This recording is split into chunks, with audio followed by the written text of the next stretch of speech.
The following topic has been brought up in major headlines over the past couple of days, and that is the Jaclyn Hill cat drama. It has been brought up in relationship to Jaclyn's reluctance to address what happened with Cozy, the brand name she used for her latest brand launch, being the name of a brand by a smaller creator who is very well known and loved and had to rebrand her entire business because of this, which Jaclyn did not address to this day. I had big dreams for Cozy. I wanted so many books, I wanted planners, I wanted to eventually move into getting goods manufactured. But the thing about starting a shop or a business, for anybody that hasn't or doesn't know, is it is a lot of upfront costs.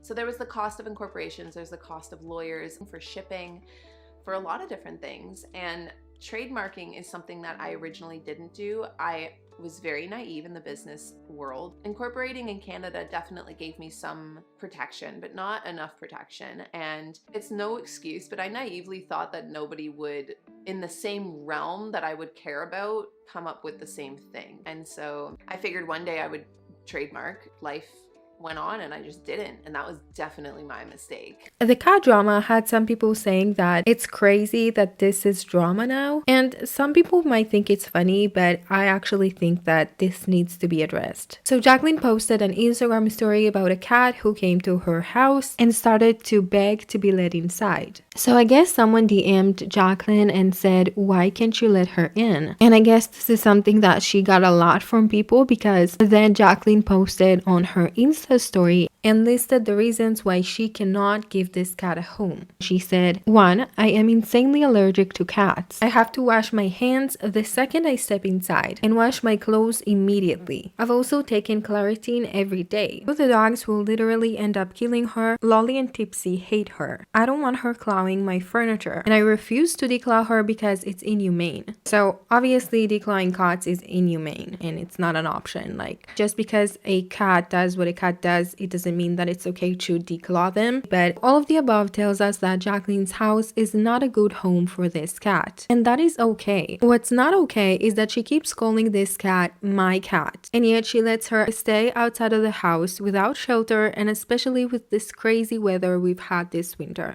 If Jaclyn stopped to think about the welfare of this cat, like a lot of her followers are encouraging her to do, then she would set out to find a good home for this cat, a home where she is allowed to be an indoor cat. When Jaclyn first started to post this cat, someone commented and said that it was their lost cat and that she was microchipped. So a lot of people started to say that Jaclyn stole this cat from that person and is now ignoring DMs and doesn't want to give it back. So Jaclyn took this cat to the vet, and I like to give her props for that, but they found out that the cat was not microchipped and therefore probably was not this person's lost cat. I do not think she's a microchip. No microchip? No. Are you positive? Because the internet thinks that I am lying. So I think that sounds positive. You should do a post while you're in here and all of us can say we're witnesses. They're all witnesses right now. There's no microchip. Microchip. It makes them boastful or cry. Like, I'm not an asshole. Yeah, that's more years. for sweetness.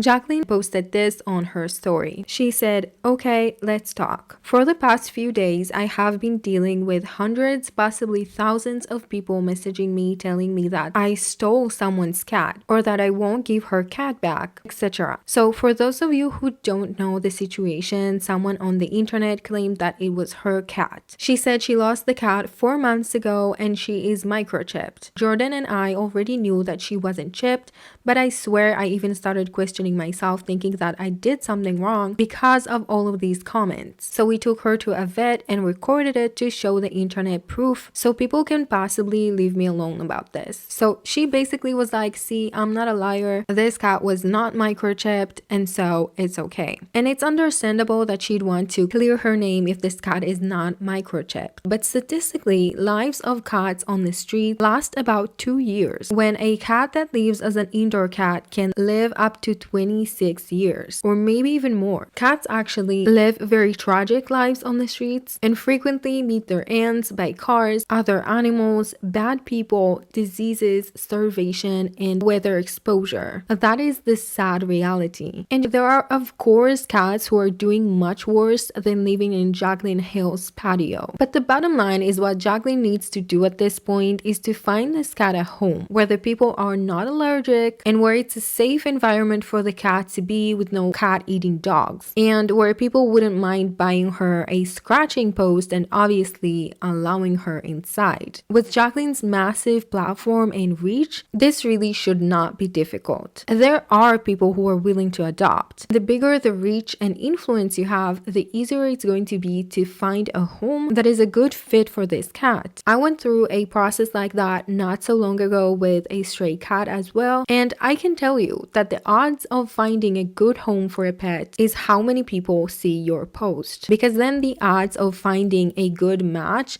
of somebody who is interested and can also afford to are much better. And in this case, there really should not be a problem. I think that Jaclyn needs to put the cat's own good first. I don't believe that Jaclyn is a cruel person, and I don't think that she doesn't care. She was kind enough to take that cat and feed her and take her to the vet. Now this story needs a happy ending, and she needs to start by making a post letting everyone know that she's in the process of accepting applications to adopt this cat, because at the end of the day, she could be the reason that this cat gets to live a happy life rather than stay in her patio as a second choice and naturally being exposed to the dangers that come with being an outdoor cat. I really believe that what matters at the end of the day is that you do what you can to help. But yeah, let me know what you think about this situation, and I'll also link some resources down below in case that you guys find yourself in a similar situation. Let me just say that I feel for Jaclyn in the way that she probably loves this cat but just can't give it a home. But there are solutions for that and actions to be taken. But yeah, I love you guys so much, and I will see you in the next one. Bye guys.